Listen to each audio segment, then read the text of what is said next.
up with the former vice president in one of his favorite spots, drifting down the South Fork of the Snake River in Idaho. He's swimming.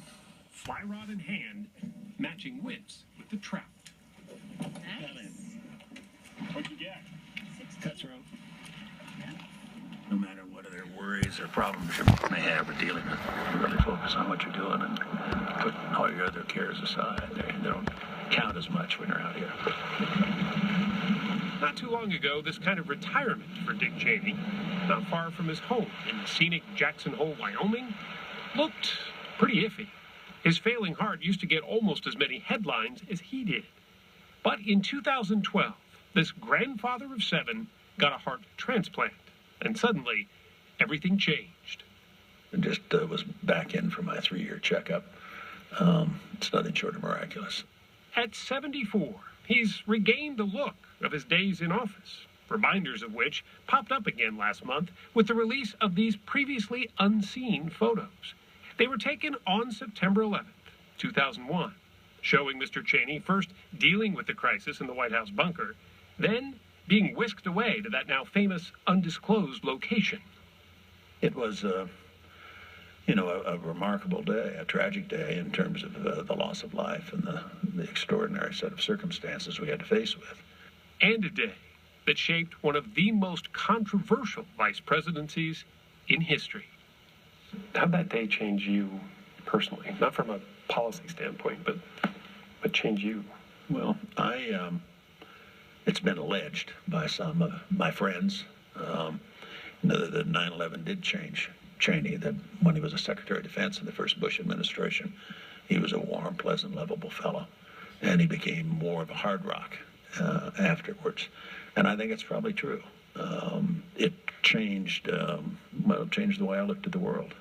The way he looks at the world is pretty well known by now. Dick Cheney is unapologetically hawkish. The rest of our troops in Iraq will come home by the end of the year. He was an early critic of the Obama administration's national security policies, especially the troop withdrawal from Iraq and Afghanistan. The mindset is hard for me to understand. I think we have to recognize that it's a dangerous world, that it's more dangerous than it has been before, and that those threats out there we're faced with are increasing while we strip ourselves of the ability to deal with it. Mr. Cheney is renewing his criticism of Mr. Obama with the help of his daughter, Liz, a former State Department official and one-time Senate candidate. In their upcoming book, Exceptional, published by Simon & Schuster, division of CBS, they accuse Mr. Obama of retreating from the world's problems, diminishing America's power as the threat of terrorism rises. This is a pretty harsh criticism of a sitting president. Well, it is a necessary criticism, I think, is the way we both feel about it. That, it's not an attack on him as a person, but it's very much sort of raising the alarm about the policies. Take, for instance, their criticism of the president's recent nuclear deal with Iran. With this deal, we cut off every single one of Iran's pathways to a nuclear program. You say of the deal that the Obama agreement will, 1, lead to a nuclear-armed Iran, 2, a nuclear arms race in the Middle East, and 3, the first use of a nuclear weapon since Hiroshima and Nagasaki. That's a pretty daunting prediction. I think we say it may well lead to the first use of a nuclear weapon since Hiroshima and Nagasaki. And the reality, as my dad has described, is that this deal makes war more, not less likely. But think about what kind of a regime it is. They've violated virtually every agreement they've ever been a party to. I don't think they can be trusted. I think they've demonstrated that repeatedly. The book is an expanded version of an op-ed that Cheney's wrote for the Wall Street Journal last year, where they laid out an argument that many of the GOP presidential hopefuls are now campaigning on. That the rise of the Islamic State is Mr. Obama's fault. Barack Obama became president and he abandoned Iraq. ISIS was created because of the void that we left. Are you really laying the spread of ISIS at the president's feet? I think the spread of ISIS was a direct result of the vacuum that was created when the Obama administration withdrew all forces from Iraq. We turned our backs on Iraq. We had Iraq in good shape. By the time we left office, even Obama said as much. Initially, it was President Bush who agreed to a troop withdrawal deadline, although he did so reluctantly. Iraq's Prime Minister, Nouri al-Maliki, had objected to the idea of any U.S. troops staying beyond 2011. Well, you talk about the problem being that there was no stay-behind force, that some would argue that the real problem was that we went into Iraq in the first place. Well, I'm well known as somebody who strongly defended that. I thought it was the right thing to do, and I still believe that. It wouldn't change anything. No. Indeed, there was widespread support at the time, and it was justified. That support was based largely on the administration's argument that Iraq possessed weapons of mass destruction, an argument that later proved to be wrong. That false premise became a key issue in Mr. Obama's 2008 presidential campaign.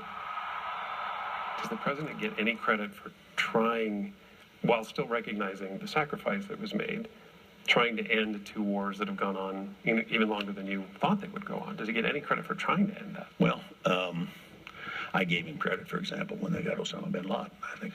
But you don't end a war. If you end a war just by walking away from it, that's victory for the other side. Some of his fellow Republicans, however, are uneasy with the intelligence policies the Cheneys want the next president to bring back, including the enhanced interrogation techniques that a Senate panel deemed torture.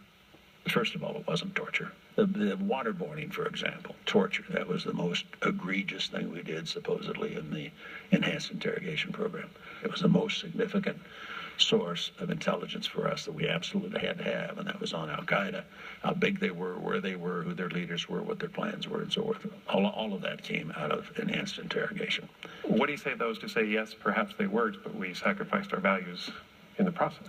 Well, first of all, I don't believe we sacrificed our values. I think the number one responsibility of senior public officials is to safeguard the nation. Nearly 7 years out of office, Mr. Cheney remains a man not eager to make either apologies or skirt controversy. You know, if you just nothing but warmth and friendliness and so forth, seriously can't deal with the kinds of issues that I've had to deal with over the years and that I wanted to deal with.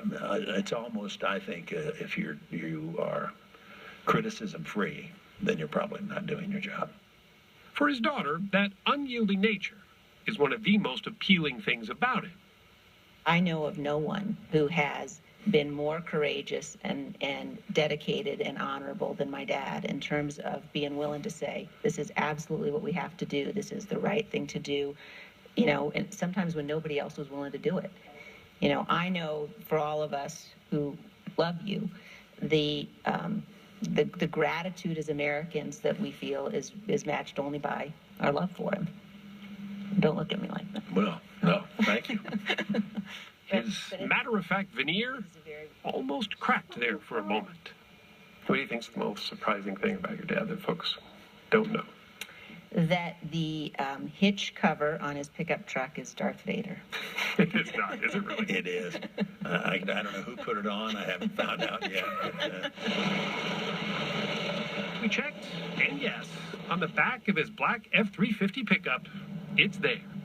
The symbol of the villainous dark side that even became a bit for Jon Stewart's final show. I am more machine than man. But it has come to my attention you have been comparing me to Dick Cheney. That seems a bit harsh.